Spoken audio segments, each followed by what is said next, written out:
Good day, my friends. A most incredible miracle of Saint Faustina and the Divine Mercy.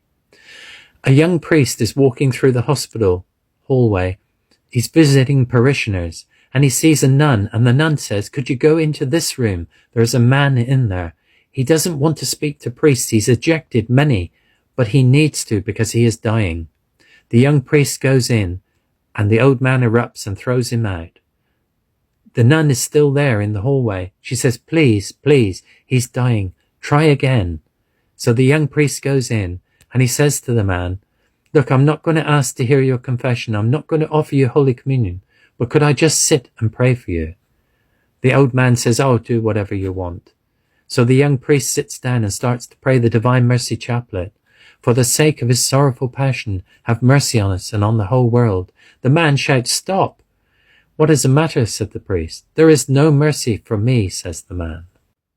"I will tell you why there's no mercy for me," said the man. 25 years ago, I was working for the railroad.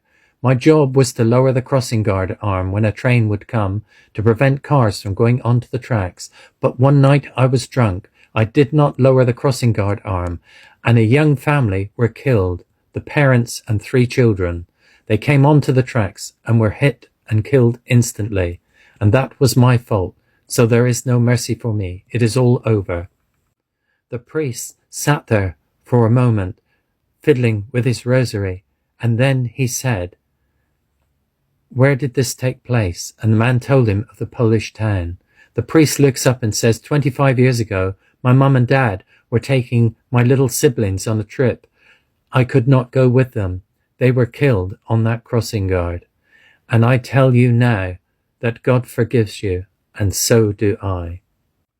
The man, having received such mercy from this priest who had lost his whole family, realized that God could forgive him, and he made his confession and received Holy Communion. And then 2 days later he died. When the priest left that man, he went back out to see the nun, but she had gone. He asked the hospital staff where she might be, but they said, "We don't employ nuns." It took years before he found out. He went to Vilnius, where Saint Faustina lived, and he had to conduct a mass there. And he saw the picture on the wall, and he said, "This was the nun I saw a couple years ago." But the sister said, "No, Father, she has been dead since 1938. And he realized that Saint Faustina is working from beyond the grave, still distributing God's divine mercy for all who seek it. God bless you, my friends.